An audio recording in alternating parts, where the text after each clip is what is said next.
welcome Roland Turner, Chief Privacy Officer at TrustSphere and Community Organizer with FOSS Asia.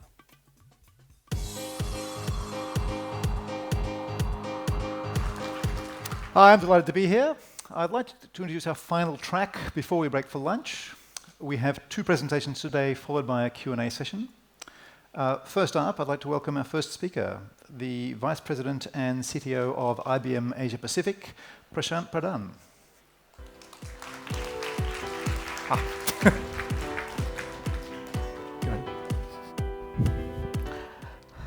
Thank you, Roland. Thank you, ladies and gentlemen, for your time. So the topic I'm going to be covering today is about systems innovation. Yeah, and systems is a very broad term. So for the purposes of our discussion, we will use the term systems to represent, any tangible manifestation of technology, right? Computing systems, telecommunication systems, devices, specialized systems such as AI, quantum, blockchain, and so forth. Yeah. So with that clarification, it's clear that systems innovation has driven significant augmentation or enhancement, you can call it, in both our work as well as in life. And it's remarkably pervasive. If you look at this picture, it's sort of trying to represent some of that pervasiveness. If you consider any average day in the life, right, for all of us, from the time you start your morning commute, when you're going to sort of one of the mass transit stations, you're using these systems, working behind the covers. When you go do whatever it is you do, whatever your profession is, there is probably not any profession left which is not augmented or enhanced by technology, by using complex systems. If you are, for example, an investment banker, chances are that your trading systems are actually running some pretty sophisticated systems based on AI at the back. The way your healthcare is driven, right? How you use technology or these systems for not just diagnostics, not just things like imaging, but also increasingly decision support in healthcare is now augmented by these systems. In your personal life, if you're doing retail, any kind of commerce, the global supply chains that actually support all of that commerce, the entertainment that you do, right, with your family, or even personal mobility, right? I mean, where we are actually seeing the advent of autonomous vehicles and so forth. All of this really is being run by pretty sophisticated mission-critical systems at the back. So if you sort of uncover sort of what's behind each of those bubbles, right? You basically see the diversity, the sheer diversity of the kinds of systems that are at play. So when you're doing your little access card at your source and destination transit station, those little events are actually going to probably some big mainframe computer at the back, which is processing and billing your card, right? And it's doing this for millions of transactions probably every hour.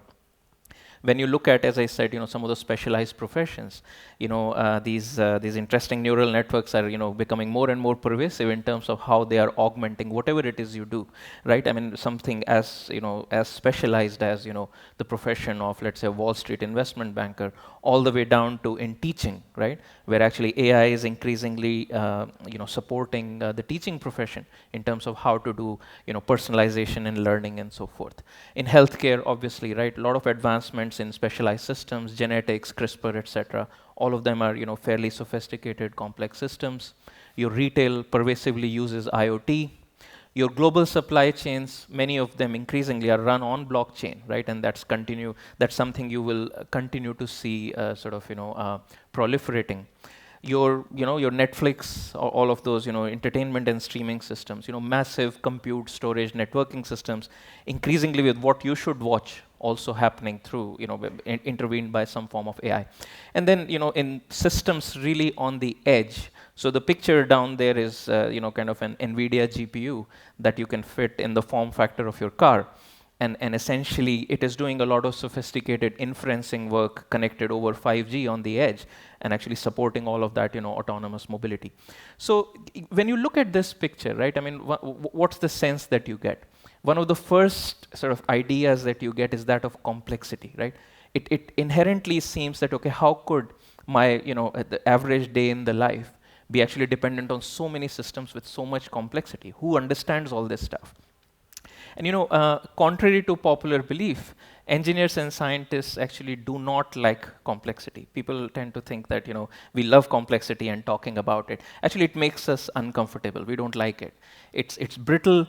It is difficult to control. And in many cases, the complexity basically means that it is difficult to continue innovating.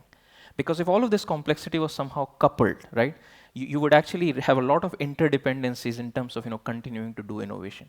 Fortunately, that is not the case. I mean, we have frameworks in which we can really break down this complexity to something which is very understandable, very decoupled, right? And in our profession, right? I mean, we as IBM, for example, we do a lot of work with our clients in many different industries. A lot of these are regulated industries, mission critical work going on. And it's very, very important for us that when we bring technology solutions to them, we are able to effectively manage this complexity. So what you see in this picture is how we break that up, right? I mean, how that is layered. So the bottom layer is essentially where we are moving initially a lot of sort of computation capability at the core, and we are moving more and more of that to the edge, or even what is called the far edge, right, which means very close to the radio network. So this layer is wrapped in quantum is sort of for some specialized computing task, is sort of represents the next level of next frontier of innovation there. But essentially, there is a clean abstraction that you are able to put on it, right? And you see the cloud logo there. What essentially it says that it abstracts that kind of computation, and fundamentally the layers above only need to know that they have computing infinite capacity available anywhere in the network on demand, right? So that's the abstraction you want to wrap all of that capability in. And then the next layer, it exposes sort of a clean interface to. Next is sort of the all-important data layer, where we started more with sort of a capacity and performance focus, but we have now evolved to sort of more semantic richness.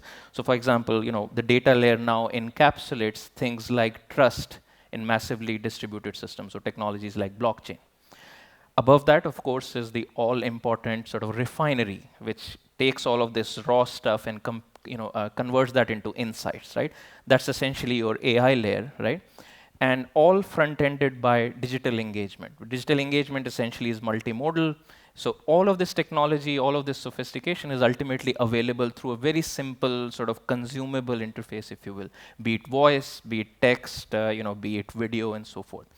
This fundamentally allows us to empower the humans that are up top, right? So essentially what you see here, the way to break down the complexity is this decoupling, is the clean interfaces that have evolved between all of these capabilities that literally allows each layer to rapidly advance, right, on its own, as its own pace.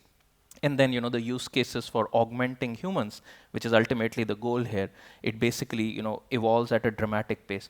If you are a practitioner in AI, for example, you would know that, the way people have built upon each other's work, it has fundamentally led to sort of this dramatic explosion in innovation and new capabilities that has shown up in that world. So essentially, this gives us a framework to be able to manage that complexity and really, really innovate at a breakneck pace, right, in all of these individual domains. Having said that, right, I mean, this leads to another interesting point. So these systems are evolving to mask complexity, right? You don't see, all the detail behind, right? So obviously, the way you consume technology today, we have come a long way from how, to use technology, you had to use punch cards, right, in the 1950s.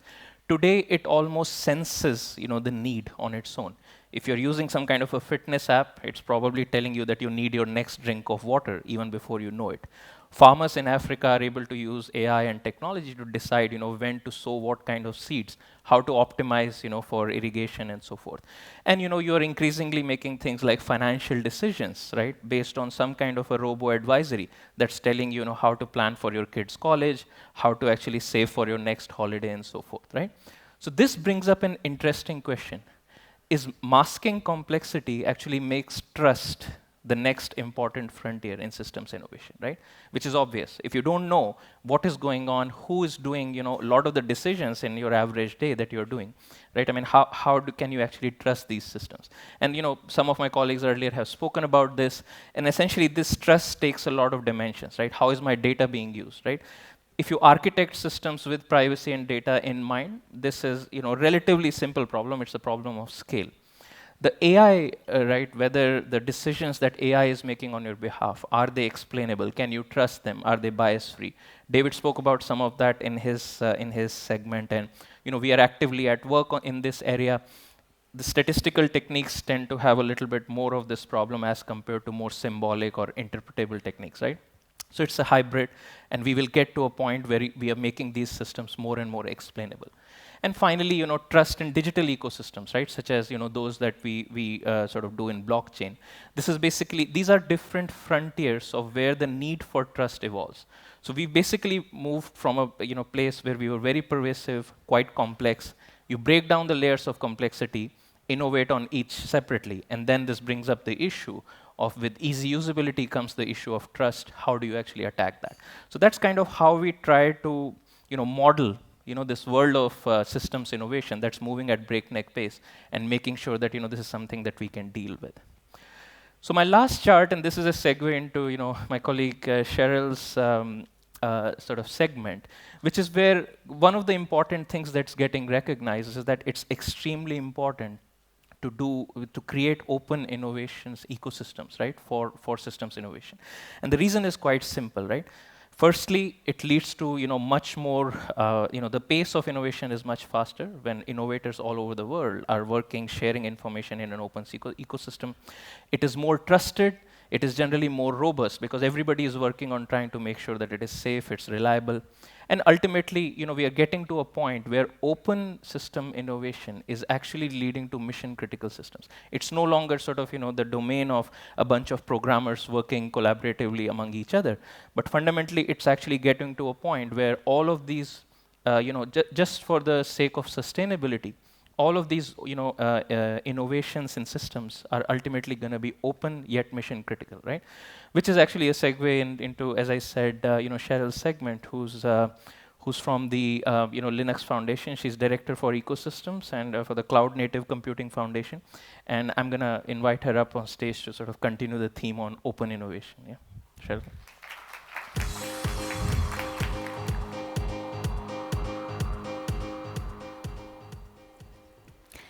Hi, I'm Cheryl Hung. I'm Director of Ecosystem at the Cloud Native Computing Foundation. Containers, Cloud Native, and Kubernetes are the building blocks of modern distributed systems. That's systems that are scalable, resilient, and observable. Today, I want to look at how Kubernetes has grown into the largest open source project today, or one of the largest, how that's changing the expectations around open source, and what that means for companies. I started out as a software engineer at Google, building products and services on top of Google Maps. So I was writing C++ and deploying it using Borg. Borg later became open sourced as Kubernetes, and that's why I really believe that cloud native is the way forward. It solves actual problems that I see as an application developer. And my role at the Cloud Native Computing Foundation is to bring that to other organizations.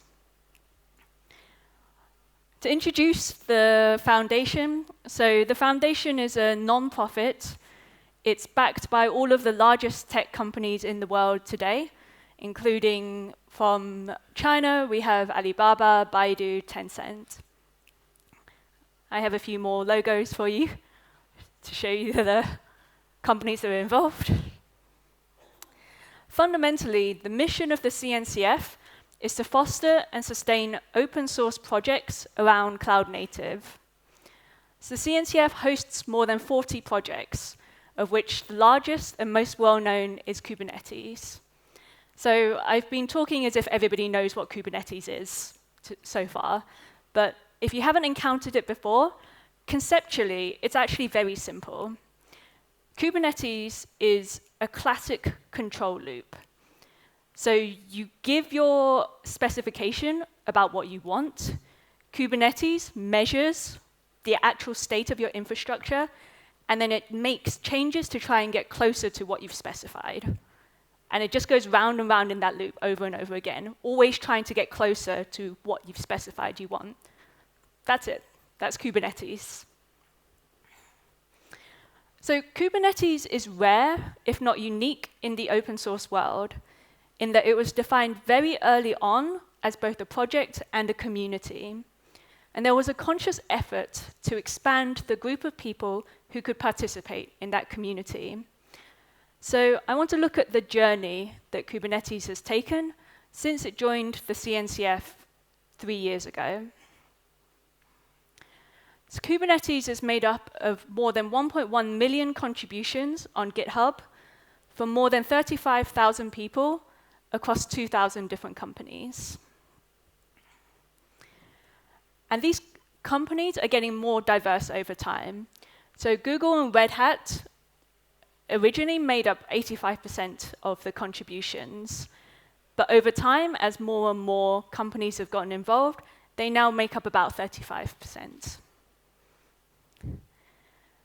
These contributions are also geographically getting more diverse over time. And after the US, now the second highest number of contributors come from China.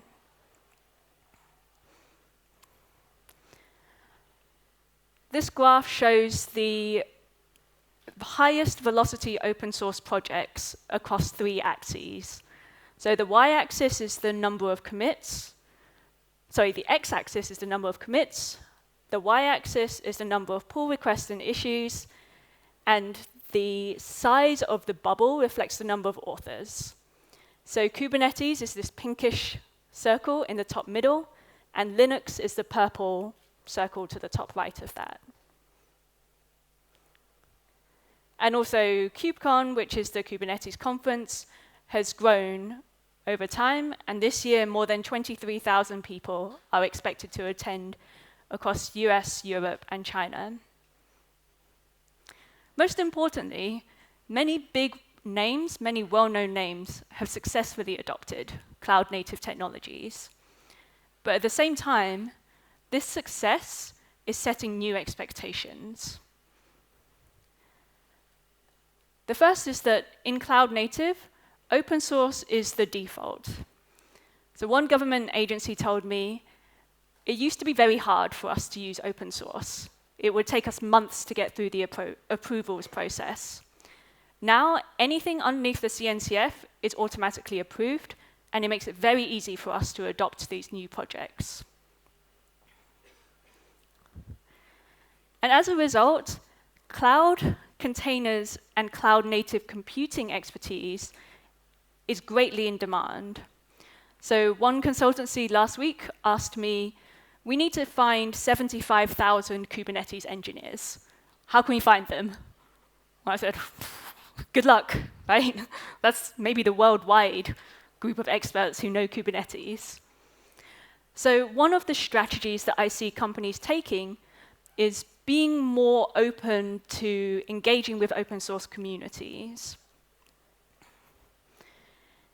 And this survey showed that the larger tech companies in particular are more likely to engage through an open source program or an open source initiative. And in fact, one financial services company told me, it's not an option for us not to do open source. If we don't take the lead on cloud native, we're going to fall behind our competitors.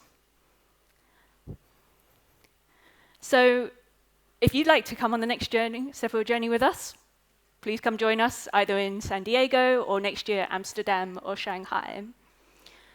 And I want to sum up by saying that this is not something that is a research project, it's not coming out of a university, it's not funded by grants. This is something that is happening right now. And I see, and I've met 18, 19, 20-year-olds, students, who've never run software in anything other than a container. right? This is actually happening now. And I really believe that cloud native solves these actual problems that we all face in trying to run infrastructure. And that great open source relies on great communities. So thank you very much. Thank you, Cheryl. We'll open to the audience after a brief discussion, but I'd like to start with the same question for both of you.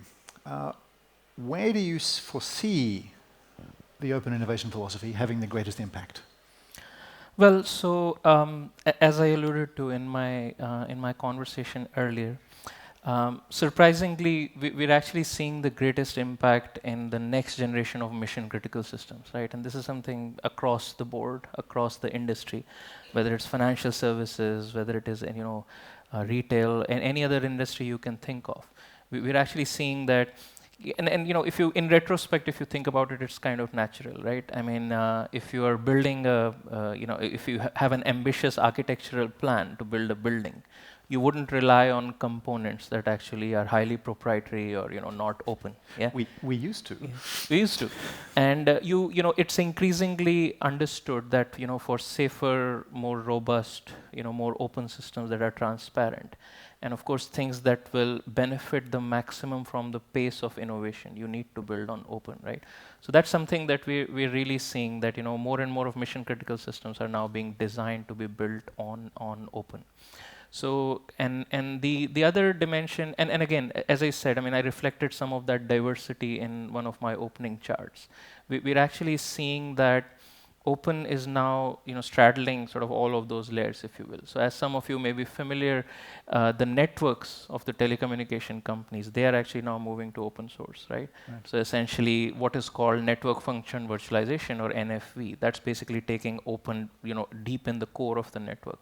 Well, even for the 5G standards, there are reference implementations that are open for many of them. Yeah, correct. So if you see a lot of the 5G code, Open RAN, and these kinds of initiatives, they are all basically coming from the open community, and everybody sees the benefit that it really allows them to ride on top of the innovation that's happening on all of these areas. And of course, newer areas such as quantum, AI, etc. Clearly, all the innovation is happening on open tech. There is almost nothing proprietary. If you look at, for example, AI research, people do great work, they put the code out there, and people just keep building exponentially on top of that. So it's just a trend that I think is never going to reverse, and it's going to be more and more. You will see that in mission critical systems. Yeah. So this is also the inverse of one of your points about pace. That in fact it's not. It's flipped. It's now reversed. Not that open source put barriers in the way, but rather it now means that you can innovate much faster than you could with closed components. Same broad question to you. Where do you foresee the open philosophy having its greatest impact? So as I mentioned, at least where I work, which is cloud native, open source is the default, right? It's not an option that you can pick or choose. And similarly to what you said, the ability for these communities to work together outside of their own organizations means that the pace is moving faster and faster and faster. And Kubernetes is, unlike some of the other topics that have been discussed this morning, Kubernetes is not something that is happening sort of 5 years ahead or 20 years ahead or 50 years ahead, right? It's the past 15 years worth of DevOps best practices wrapped up into a single tool as built by Google and Red Hat and so many others, right?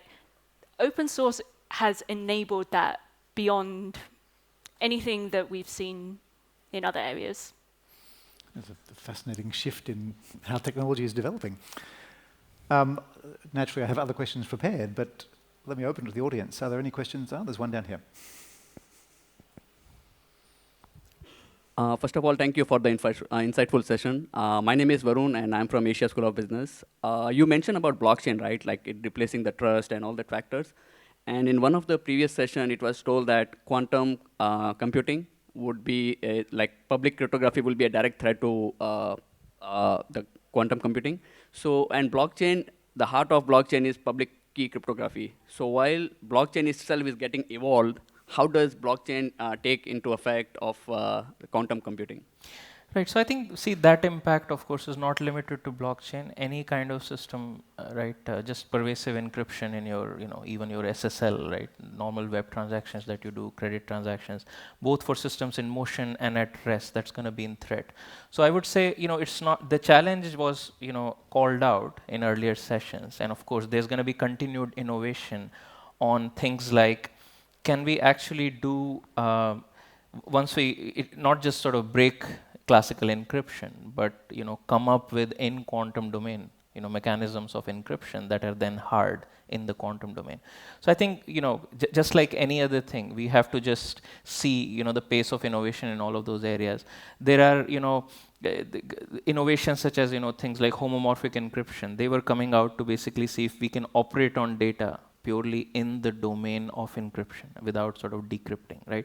So then we're now faced with a different problem that encryption itself, right? Its viability is getting challenged. So I actually think, of course, we don't have that answer yet. But the point I'm trying to make is that blockchain just happens to be one of the many sort of trust systems that actually leverage encryption. So the challenge that we have in terms of addressing when quantum becomes viable is actually across all of those domains, and that's essentially what the community is working on to figure out. Paul Gagnon, going on to the question of encryption and security and open source.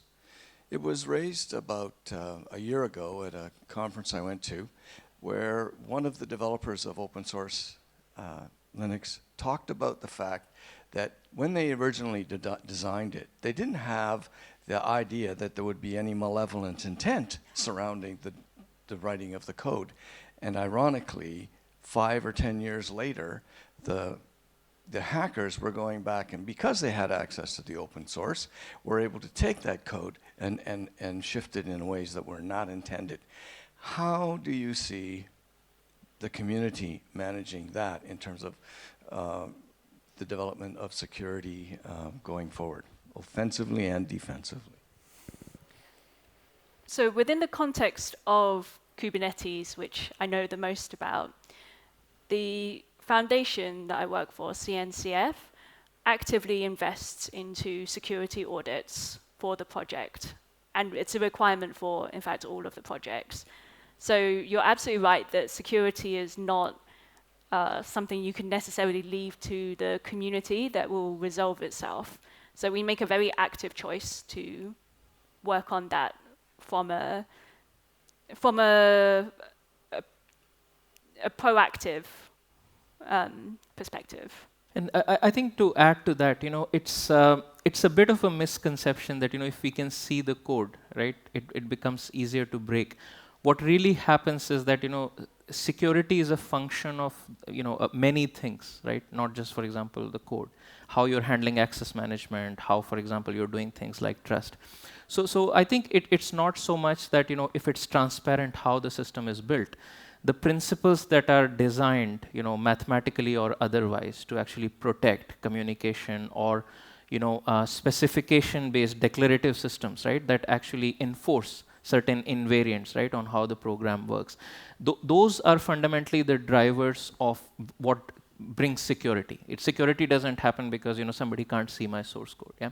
So I think most of the security practitioners that you speak to, you will actually see that a lot of the vulnerabilities, yes, some of them could be because of bad code, but ultimately, holistically treating system design for security is really the answer. So this particular issue of being transparent, the code being open, is not necessarily the challenge that we have, right? It is things like if you have mathematical abstractions that no longer allow a particular approach to be secure. Yeah.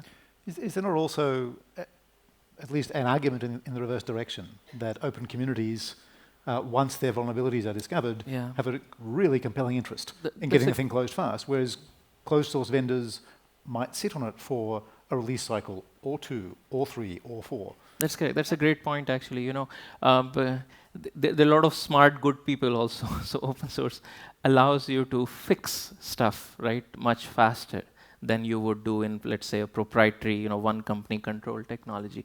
So actually, the frontier for, who's actually trying to fix it, the good guys, right? It's equally stronger, right?